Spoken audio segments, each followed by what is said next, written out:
The number of testicular injuries in women's sports is through the roof.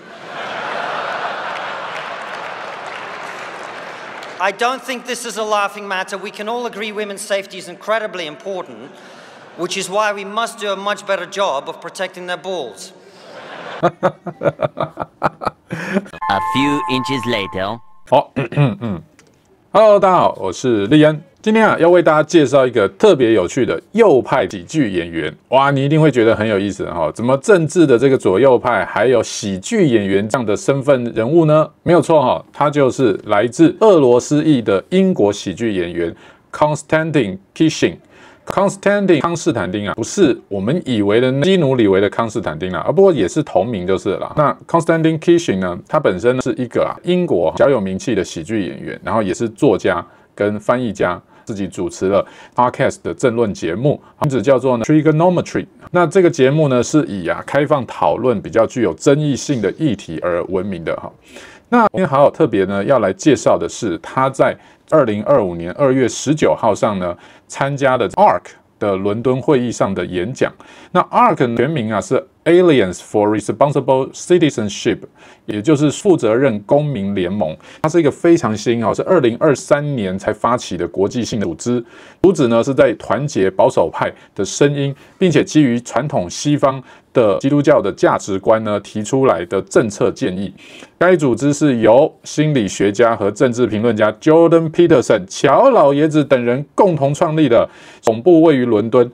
所以呢，就不要再说乔老爷子他不属于左右派的任何，他是中立的并没有乔老爷子我之前的节目上就已经提了，是从加拿大的极左派杜鲁多的执政之下，以言论自由的名义对乔老爷子进行多方的学术打压之后呢，乔老爷子早就已经在政治上选择了右派的保守主义站边了。好，那就让我们一起来听听看他这一场非常幽默诙谐又充满了机智隽永的一篇好演说。我们一起来听听看他是怎么的来批评了当前的觉醒文化的反智主义和过度政治正确，呼吁恢复基于品格和能力的价值观吧。我们一起来看 ，Let's go。Ladies and gentlemen, it is great to be back at Arc. If we haven't met, my name is Konstantin. I was born in Soviet Russia, and I moved here when I was a teenager.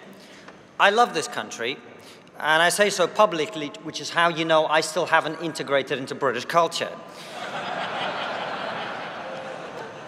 Last time we were here, you might remember I opened my speech with this quote from Alexander Solzhenitsyn. I bring it up because it's still true. But also because one of my many critics after my speech claimed that in quoting Solzhenitsyn in this way, I was comparing myself to him. Now, this is of course ridiculous. Alexander Solzhenitsyn spent years in a hard labor camp where he endured a starvation diet, brutal punishments, and a complete deprivation of his liberty. I went to a British boarding school. That's where the similarities end. So, what has happened since we were last here? Well, on the positives, let's call it what it is. The tide is turning.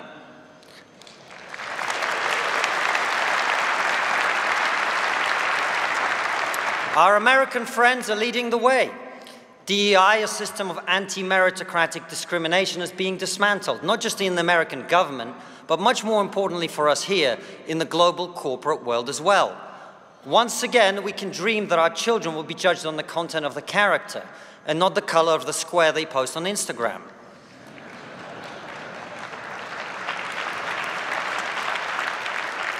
Government profligacy and corruption is being exposed on an industrial scale. Those may not be perfect, but according to one report, USAID gave $3 million to a rapper in Gaza who makes anti-Semitic songs. Now, whatever your politics, we can all agree that's a waste of taxpayers' money. Kanye West would have done it for free.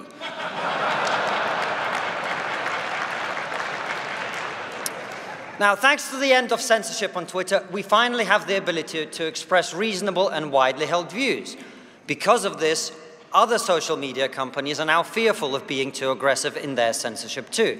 Now, it's true, we haven't yet won the argument on freedom of speech here in Europe. I thought the most hilarious example of this was last week, when J.D. Vance gave a speech in Munich in which he criticized European leaders for trying to shut down speech that they don't like. The reaction? A German politician stood up and went, "This is unacceptable!"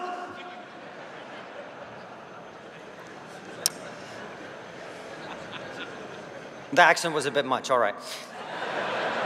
So that's the positives, but there's been a lot of bad too. I mean, if you want to understand how bad the crime problem's become in Britain, British people used to deal with crime by moving the criminals to Australia. Now British people deal with crime by moving to Australia.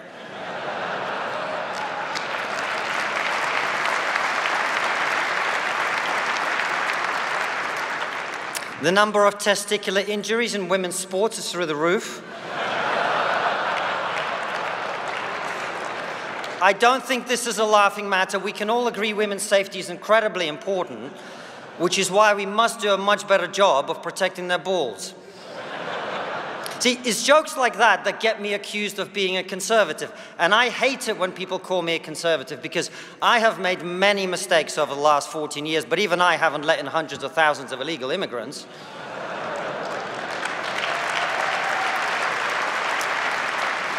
I'm not being rude. I am grateful to the Conservative Party. They have achieved the unachievable. There is now a consensus in this country on that issue. I was talking to a politician the other day who said illegal immigration is one of the most important issues our country faces, and he was a Lib Dem. And look, I know it's hard to say anything about that issue without being put in the bigger box. So let me just say, I empathize with and totally understand the motivations of the people who come here across the English Channel on smoke boats. I wouldn't want to stay in France either.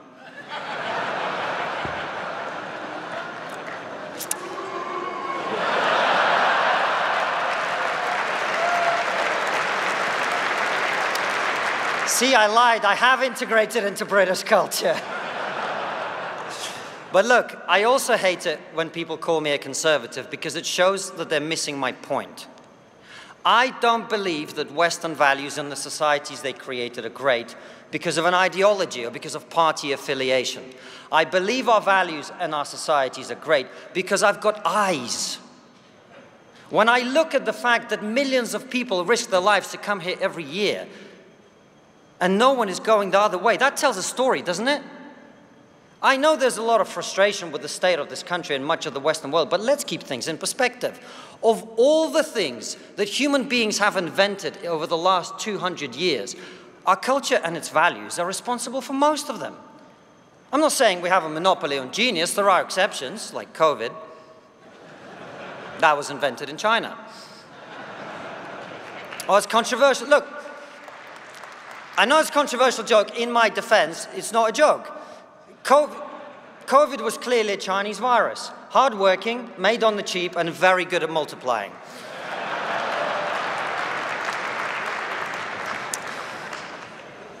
One of the simplest things that most people no longer understand is that we don't lead the world on innovation because we're richer. We are richer because we lead the world on innovation.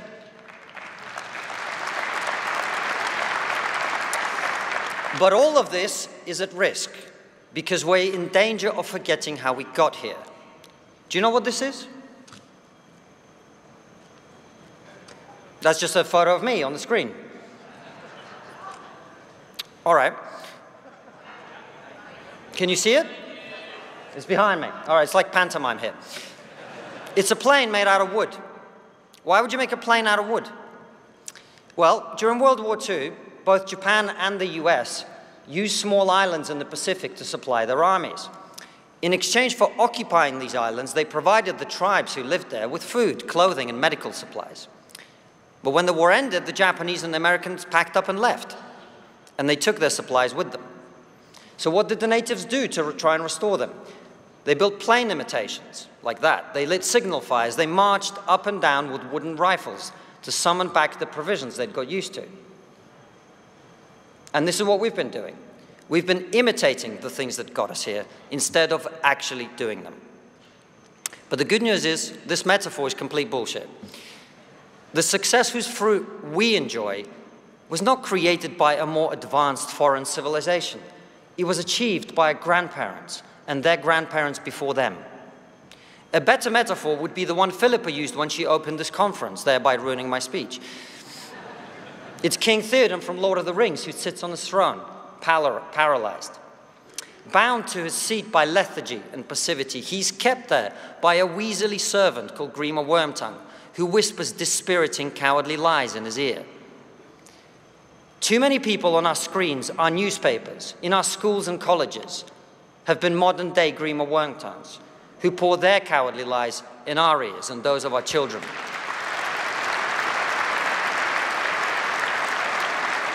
If Grima was alive today, he'd have his own column in The Guardian. We need to admit something very unpleasant. We have been lied to.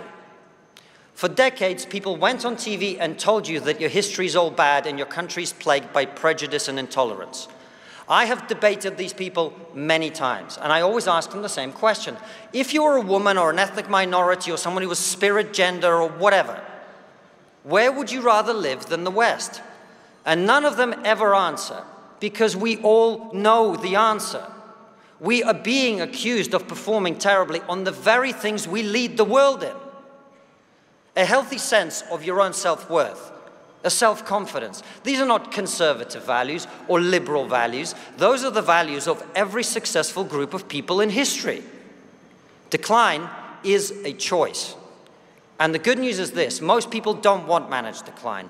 Most people don't want to be browbeaten and chastised for their history. Most people do not want their children to be poorer than them. And recent election results around the world bear that out.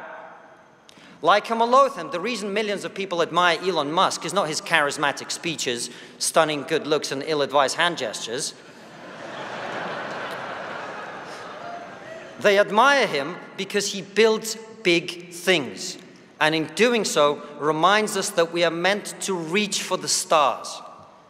A big part of the reason we are here, 4,000 of us, is that an obscure Canadian clinical psychologist became such a unique cultural phenomenon that he can help to pull us together like this.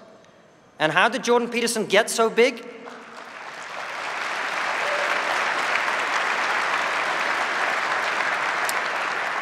How did he get so big?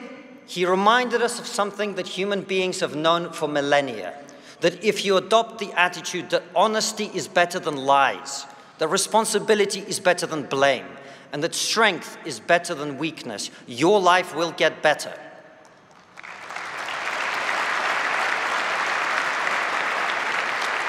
And now he sells out sports arenas around the world. We are a civilization that is waiting to be inspired. So let's stop listening to the people who want us to fail. Let's ignore the counsel of our enemies. Let's open our eyes and see the world as it is. Our culture is special. Our civilization is special. We have built the most free and prosperous societies in the history of humanity, and we are going to keep them that way.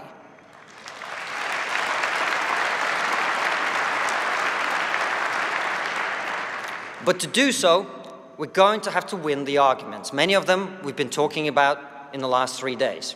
On free speech, we've allowed ourselves to be backed into a corner. The attack line against us is that we want to return to some crueler time when people could be mean and nasty. But the truth is, we don't believe in free speech because we want to go back to the past. We believe in free speech because we know that without it, we can't get to the future. We need to speak freely in order to think freely, and if we can't think freely, we won't move forward. Free speech is not a right-wing value or a left-wing value, it's a Western value.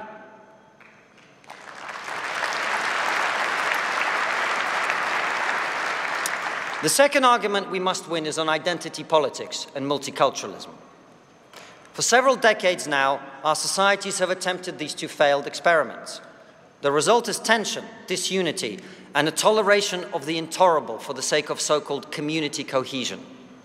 Multi-ethnic societies can work, multicultural societies cannot. We must be British, American, Australian, and whatever else we are first, and male, female, white, black, and all that other stuff a distant second.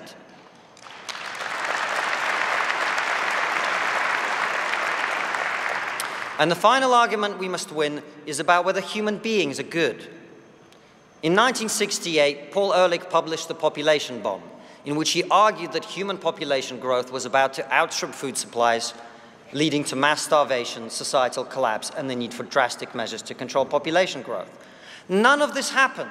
He was completely wrong, but the ideas live on unaffected in the minds of our political and media elites. At the core of the net zero agenda is a fundamental sense that human beings are a pestilence on the planet, that if only we could stop them reproducing and encourage them to die out peacefully, the planet would finally be safe.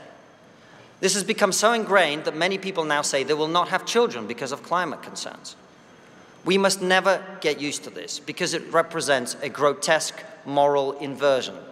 The birth of a child is a universally celebrated thing. And at a cultural level, any successful civilization would see more of itself being created as an unalloyed good. What do you imagine happens to civilizations that don't? So we must say, without apology, the solution to climate change can't be poverty. Before the Industrial Revolution, nearly 40% of children died before they hit puberty. That means 2 of the 5 people next to you would be dead right now. Now, there are a lot of people outside this room who'd be happy about that. My point is, the promise of that better tomorrow is not just a nice thing to have. It's the debt we owe our children. We have to make energy cleaner, yes, but we also have to make it as cheap and abundant as possible. And once we in Europe win that argument, we will finally have the one thing that's been missing, an economic vision that can inspire people to believe that the future will be better than the past.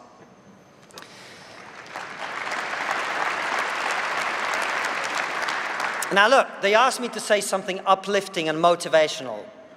I'm Russian, Ukrainian, British, and a little bit Jewish. Those are not 4 groups of people that are known for their optimism and joie de vivre. But let me share with you the most inspiring thing that anyone's ever told me. You're going to die. Yeah, we're all going to die, huh? No, you are going to die. And when you do, there will be a gathering of people that loved you. They're going to say some words, meaningful, important words. They're going to put your body on the ground, and then they're going to go and eat some food. And after that, they're going to go home and squabble over your inheritance. That's it. We're going to die. We have nothing to lose. So we might as well speak the truth. We might as well reach for the stars. We might as well fight like our lives depend on it, because they do. Thank you very much. Thank you. 康斯坦丁啊，他这一次演讲的主题叫做“文明的未来”。好，他那内容之幽默和深刻啊，如果说我们之前做的阿根廷总统以来在世界经济论坛的演讲，感觉是非常的撼动人心的话，我不得不说，我认为康斯坦丁他的演讲更能够直击人的内心，因为你会发现，像这一种具有幽默、带有一点讽刺意味的呢，其实反而更能够让人感同身受，而且呢，不失其客观理性的立场。康斯坦丁他这一篇演讲里头谈到中国制造了新冠病毒这一点呢，个人有不一样的看法。好，那如果长期观看我们频道的朋友呢，就知道我们之前有做过这个 COVID-19 世纪大阴谋，提到过，这其实跟美国的深层政府是有绝对密不可分的关系的啊。那当然啦，这个部分比较见仁见智，而且康斯坦丁他也未必有接触到其他相关的这个资讯量，所以呢，基本上我也尊重。右派其实很理性啊，就是我不一定完全认同他所说的一切，但是呢，我们不会去因此呢就给对方贴上一个标签，或者是认为对方是错误的。好，我只能说，有可能是彼此的资讯量的落差才有了看法上的不同。那康斯坦丁他是在1982年的时候出生于苏联莫斯科，他拥有的是俄罗斯和英国的双重国籍。那他的父母呢，也分别具有俄罗斯、希腊和犹太血统，所以他的家庭信仰稍微比较多元。那他的父母其实是算俄罗斯的东正教徒，而他的祖父呢，则是有犹太人的背景。所以呢 ，Tish 呢，他自己是犹太教跟基督教的一种混合哈。我个人认为，右派的保守主义是一个最值得提倡的价值。第一个是既不会太极极端，第二个就是它有非常好的一个基于基督教的一个背景所建立的道德的原则，那还包含了人文的关怀以及提倡的言论自由。当然，你不是说要大家去认同基督教，因为每个人都有选择宗教信仰的权利啊。但是基督教的价值与精神，它确确实实其实是过去西方文明在发展进步当中一个最重要的根基，而这一切根基都建立在一本从古至今最伟大的书身上，那就是圣经。就连 Jordan Peterson 乔老爷子也在他的纪录片当中清楚地展示出，他认为圣经对于西方文明以及科学的发展都产生了对深远的影响。最后，就让我们跟着乔老爷子一起来更多的了解他对于圣经影响西方文明的重要看法及其内涵吧。Why didn't modern science develop in China? Why didn't it develop in India? Why did it develop in Europe? And why did these men come after 16th, particularly 17th century? Why not in the 15th century? This printing of this book changes everything because it begins an intellectual revolution that now, if this is God's word, this has to reform our minds. We don't know even now to what degree all of those scientific presuppositions are predicated on underlying Judeo-Christian concept, right? Because you have to believe the world has an intelligible order. You have to believe in a transcendent object if you're a scientist, or there's nothing to correct your theories. Yeah. Well, they also believe that investigation conducted in a spirit of truth is redemptive, because every scientist worth his or her salt is operating under the presupposition that the honest quest for truth and enlightenment is in fact a good. And that's a statement, that's an axiom of faith. And all the good scientists that I've known are possessed by a spirit of truth. They will allow the world to correct their erroneous presuppositions, and they do presume that in that quest is to be found, let's say, the betterment of the individual and human society. Those are all religious presuppositions as far as I'm concerned.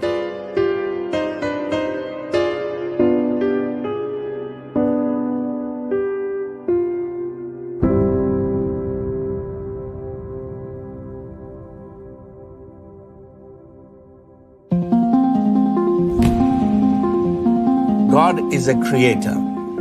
You're his image, you become a creative creature. The wealth that you create is yours. And this right to property then becomes the basis for the economic miracles that we've seen in the last few centuries.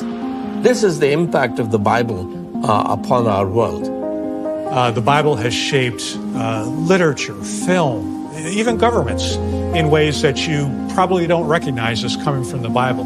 The Bible gives us our basis for truth and is largely influential in terms of moral law for everything from Shakespeare to modern education and medicine and science to civilization itself. It is the most influential book in all of history, and hopefully when people come to the museum, they can walk away with at least a sense of that.